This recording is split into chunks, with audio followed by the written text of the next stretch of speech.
उसका जीवन कच्ची मिट्टी हर सांचे में वो ढलती है। हो उसका जीवन कच्ची मिट्टी हर सांचे में वो ढलती है।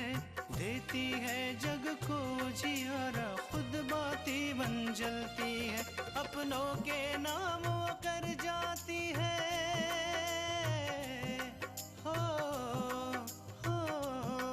अपनों के नाम वो कर जाती है। सारा जीवन अपना बन के बेटी भाभी माँ वो सच कर दे हर सपना।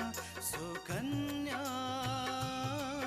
सुकन्या सुकन्या हमारी बेटियां।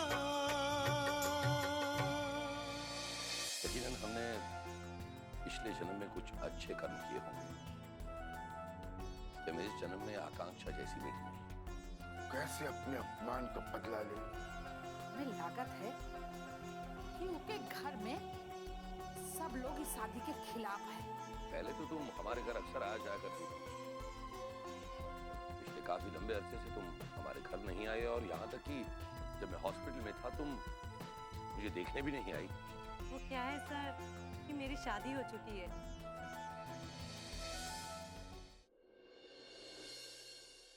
मेरे और सोहन के साथ से ज्यादा जरूरी आपका इलाज कराना था, और हम लोगों ने सिर्फ वही किया है। अरे आकांक्षा, मुझे मर जाने दिया होता। ऐसी जिंदगी का क्या फायदा इसमें बच्चों की खुशियां ही ना हो।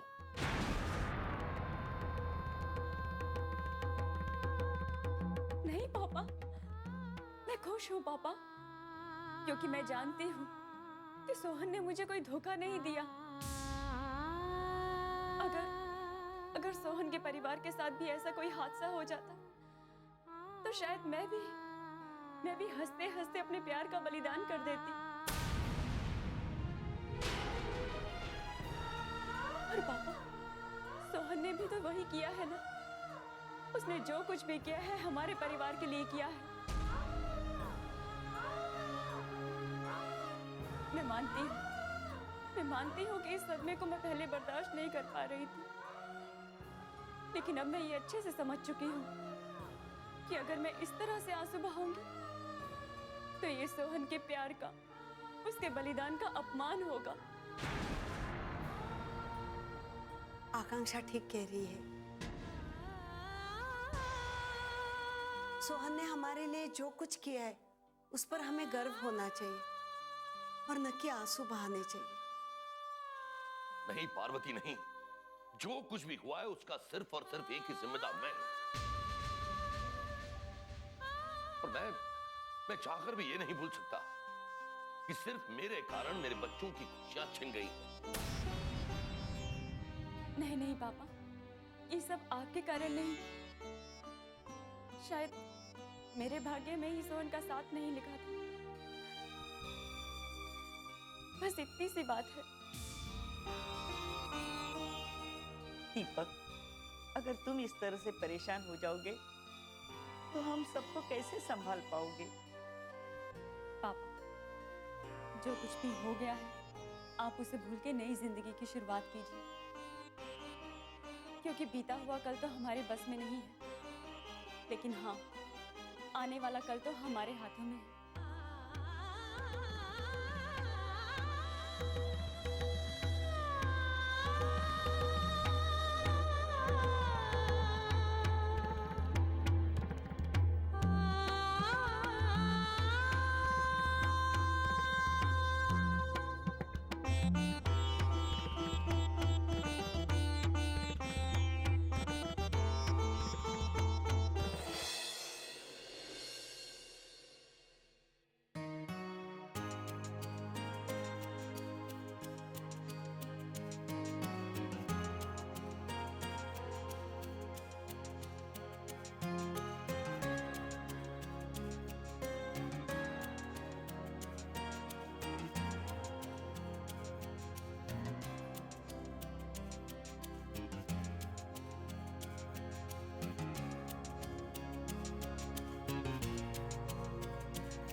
छुटको,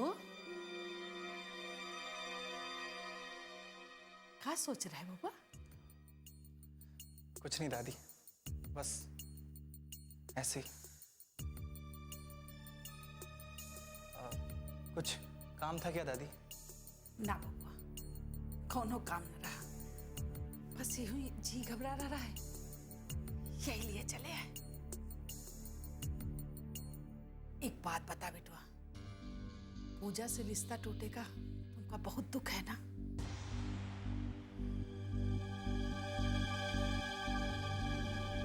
20 साल से ही पता चल सकता है कि पूजा के मन में क्या चल रहा है, तभी हम तीनों की बेइज्जती का बदला ले सकते हैं। हमको तो लगा था कि उसके मन में ना तुम्हारे लिए कुछ भी नहीं है, वो तो बहुत खुश होएगी ना। नहीं दादी, ऐसी बात नहीं। ये रिश्ता टूटने में जितना दुख पूजा को है, उतना मुझे भी है। लेकिन ये बात तुम्हें कैसे मालूम? मैंने पूजा को फोन किया था, उसने बताया कि उसके ना चाहने के बावजूद भी उसके भाई ने रिश्ता तोड़ने का निर्णय लिया है। दादी, पूजा बहुत दुखी है। दादी, मैं पूजा से शादी करना चाहता हूँ, लेकिन अब हमारे घरों के बीच में कुछ ऐसा हो गया है कि रिश्ता नामुमकिन सा लगता है। अपूर्वा दीनू पर चिल्ला के गवाह है, और आज की तारीख तक कौनों की हिम्मत नहीं भाई दीनू से ऐसे बात करेगी। दीनू की इज्जत पर पानी फेर गवाह है, और हमका नहीं लगा था कि इतना सब होवे के बाद तुम्हार ब्याह पूजा से हो पाई। दादी, अगर आप चाहें तो हो सकते हैं। प्लीज आप बाबूजी से बात करो ना। आई एम श्योर कि वो आपकी बात कभी नहीं टालेंगे। कैसे समझाई हम दीनू? अरे अभी अभी तो ये सब हवा है, और अगर हम उसे कह दे कि तोहार ब्याह पूजा से करा दे तो बहुत नाराज हो जाएगी। अभी मत कहिएगा ना दादी, बाबूजी से कुछ दिनों बाद कह दीजिएगा, लेकिन प्लीज ये शादी करवा दीजिए, प्लीज दादी। ठीक है झटकू, हम कोशिश करें। काहे कि अभी अपूर्वा दीनू के दिमाग खराब करके गवा है, तो दीनू से कोई बात ना करिए, हम बात करके देखें।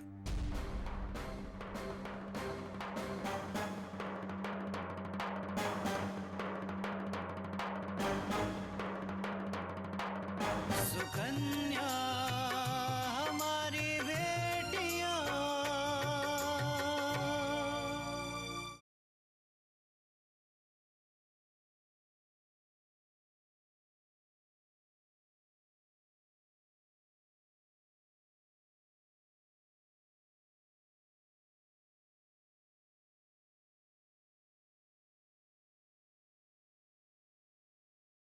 सुकन्या हमारी बेटियां।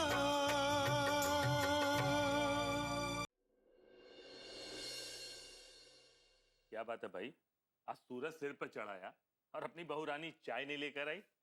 आए बाबूजी। लो हो, नाम लिया और हाजिर। बहुत दिन जियोगी बेटा। ये लीजिए बाबूजी, गर्मा गर्म चाय। लो भाई अपूर।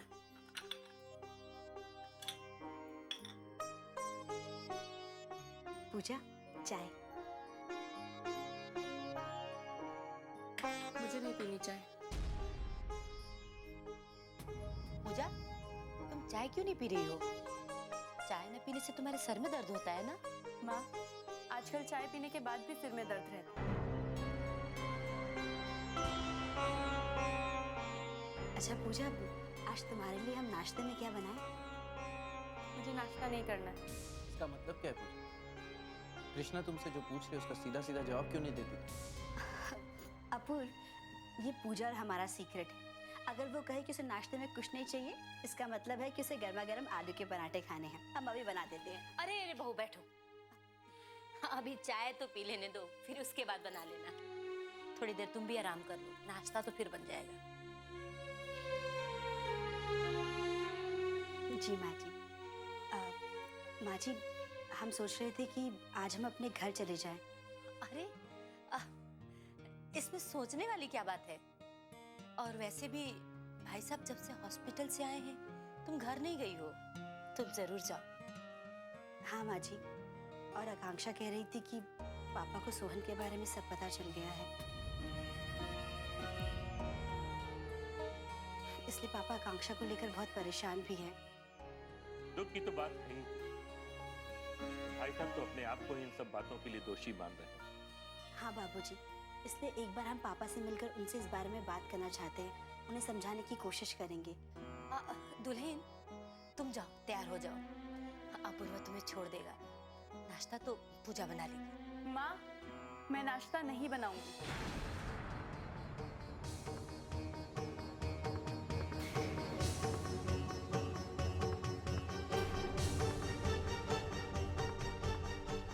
जब देखो भाभी को कहीं ना कहीं जाना ही होता है, कभी घर पे जाना है, कभी भैया के साथ बाहर जाना है।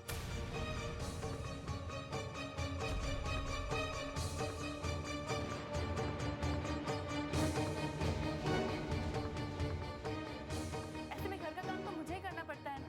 मैं तंग आ चुकी हूँ ये सब काम करते करते। पूजा, तुम्हारी तबीयत तो ठीक है ना? हाँ भैया, मेरा दिमाग भी ठीक है और मैं होश में भी हूँ। इसलिए आप सबको मैं एक बात साफ साफ बता देना चाहती हूँ, अगर भाभी को आने जाने का इतना ही शौक है तो सारा काम करके जाए, मुझसे कोई उम्मीद ना रखे।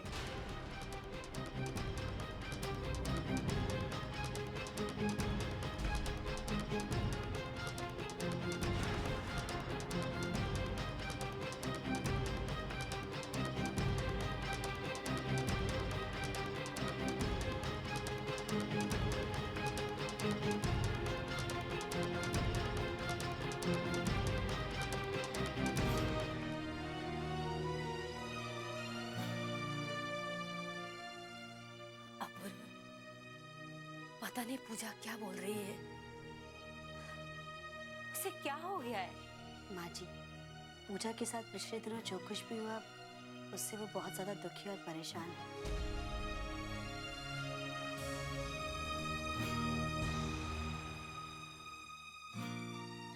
सगाई होना और फिर उसका टूट जाना, शायद इसीलिए गुस्से में आकर उसने ये सब कह दिया होगा। लेकिन बेटा ये दुखी होने की बात नहीं है, बल्कि उसे तो खुश होना चाहिए। ये ऐसे घर में उसका रिश्ता होते होते रह गया जिस घर में गैर कानूनी धंधे होते हैं। अरे उसका जीवन बर्बाद होने से बच गया। पापा, ये सब बातें उसके समझ में नहीं आएगी। उसे ऐसा लगता है कि हमने उसका रिश्ता जानबूझ कर तोड़ा है।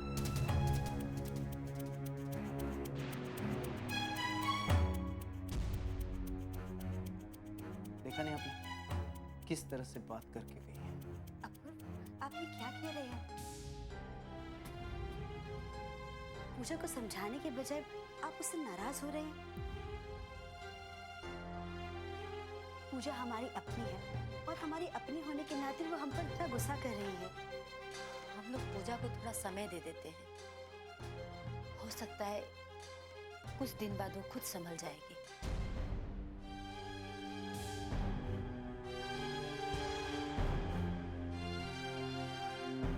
कृष्णा, तुम तैयार हो जाओ, मैं नाश्ता बना लूंगी। नहीं नहीं माँ जी, आपको परेशान होने की कोई जरूरत नहीं, हम नाश्ता बनाकर ही जाएंगे। ठीक है बेटा, जैसे तुम्हारी मर्जी।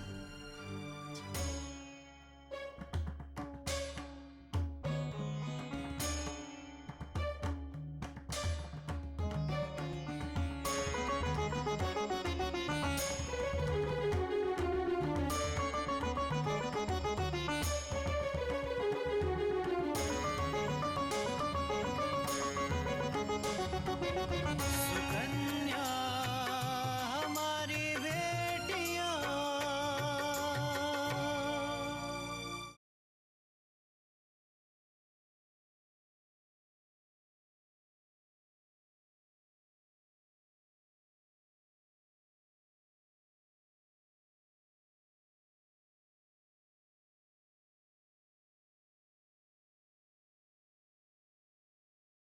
सुकन्या हमारी बेटियां।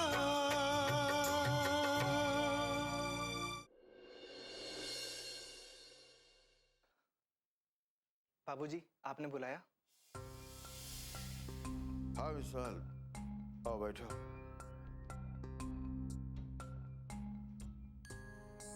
जी बाबू। विशाल, वो ब्रह्मा नगर के ऑफिसेस का काम कहाँ तक पहुंचा? बाबूजी, अभी उस काम को शुरू हुए सिर्फ 3 दिन हुए। आई होप अगले 15 दिनों में सारे ऑफिसेस बनकर तैयार हो जाएंगे। चलो ये अच्छा है। असल में हम पहले ही लोगों से काफी पैसे ले चुके हैं और जिन लोगों ने वहाँ ऑफिसेस खरीदे हैं वो अब दबाव डाल रहे हैं। बाबूजी, इसमें चिंता करने वाली कोई बात नहीं। आप उन लोगों से 15 दिन का समय ले लीजिए एंड आई एम श्योर कि 15 दिनों बाद उन लोगों के हाथों में ऑफिसेस की चाबियां होंगी। चलो अच्छा है। वैसे विराज का क्या हाल है? उसका वो मामला निपट गया ना? बाबूजी, मैंने तो आपको पहले ही बताया, वहाँ कुछ समस्या हो गई थी, इसलिए मैंने बबलू के साथ 2 लड़कों को भैया की सुरक्षा के लिए भेज दिया था। लेकिन क्या? उन लोगों के वहाँ पहुँचने से पहले ही भैया ने निपटारा कर दी। मतलब वही मारपीट ना? बाबूजी, विपरीत पार्टी के 2-3 लोगों को चोट आई। वो सभी लोग हॉस्पिटल में एडमिट हैं। उन लोगों ने FIR कराने की कोशिश की, लेकिन बबलू ने ऐन मौके पर सब संभाल लिया। इसमें अब चिंता वाली कोई बात नहीं।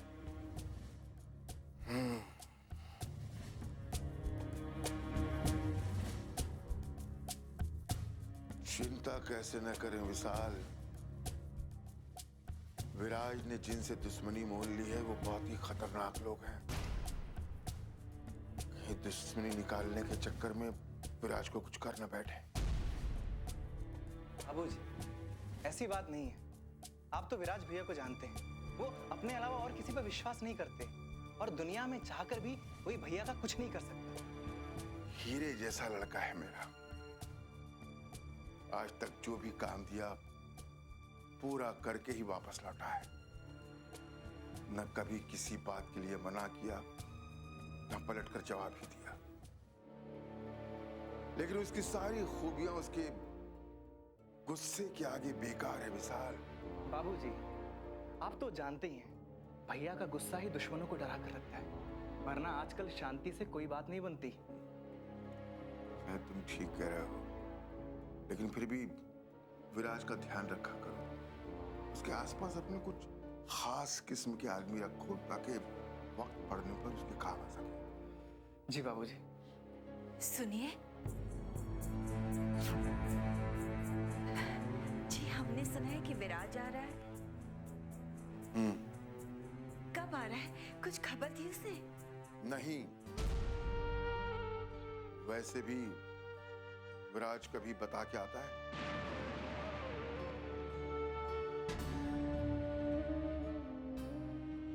जब आना हो आ जाएगा।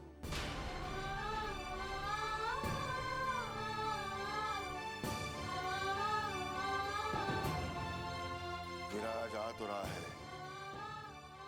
लेकिन तुम्हारे कामकाज में कोई फर्क नहीं होना चाहिए। कहीं ऐसा न हो कि बेटे की खुशी में सब कुछ भूल जाओ। घर के और भी बहुत सारे काम हैं जो समय पर होना चाहिए। समझी कि नहीं?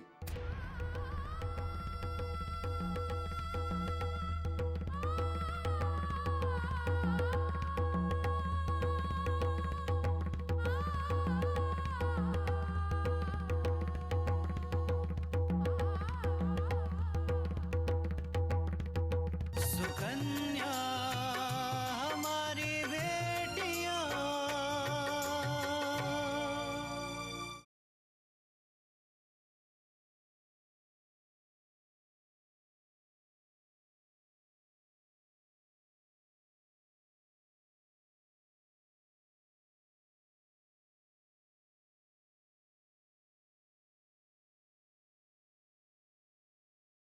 सुकन्या हमारी बेटियां।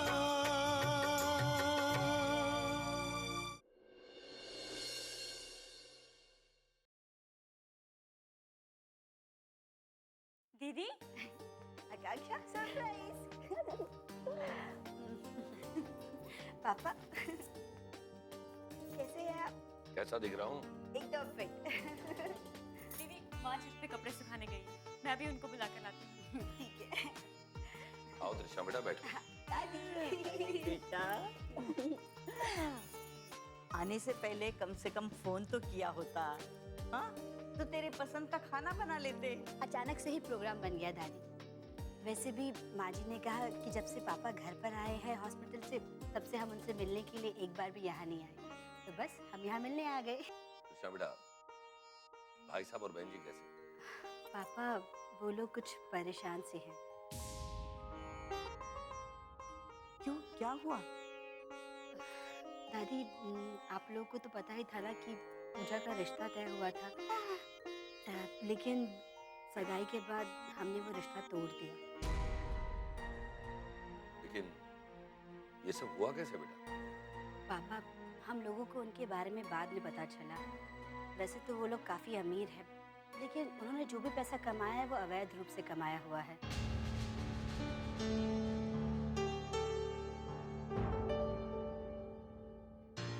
हम लोगों को सही नहीं लगा कि पूजा का रिश्ता हम ऐसे घर में करें जहाँ गैर कानूनी रूप से काम होता हो। चलो बेटा, जो हुआ सो अच्छा ही हुआ। अरे तुमने ये बात पहले क्यों नहीं बताई? कल्याणी को फोन करके कम से कम दिलासा तो देते। यहाँ आप लोग इतने परेशान थे, आकांक्षा का गम क्या कम था जो हम ये बात बताकर आप लोगों को और दुखी कर देते। और वैसे भी अपूर्व ने हमें साफ साफ मना कर दिया था कि हम आपसे ये बात बिल्कुल ना बताएं। हम नहीं चाहेंगे ना कि हमारी बेटी ऐसे घर में जाए जहाँ की कमाई पर किसी की बददुआ लगी हो, आय लगी हो। मैं तो ये कहूंगा कि भाई साहब और बहन जी ने बहुत सही किया। लेकिन पापा इस बात की वजह से घर में काफी तनाव चल रहा है, सब लोग बहुत परेशान हैं। मैं समझ सकता हूँ बेटा, और तुम फिक्र मत करो, मैं भाई साहब से बात करूंगा और हो सके तो उन्हें समझाने की कोशिश भी करूंगा। त्रिशा, अच्छा ही हुआ कि तुम आ गई। इस वक्त आकांक्षा को तुम्हारी बहुत जरूरत है। जानते हैं पापा। बेटा, सोहन से बिछड़ना वो बर्दाश्त नहीं कर पाई है।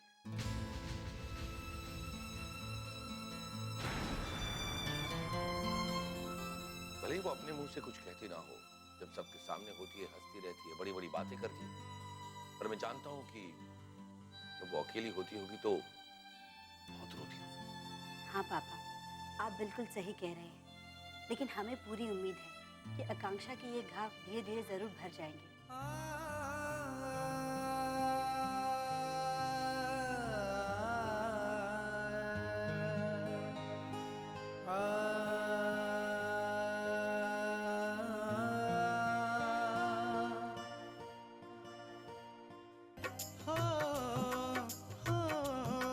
अपनों के नाम वो कर जाती है सारा जीवन अपना, बन के बेटी भाभी माँ वो सच कर दे हर सपना।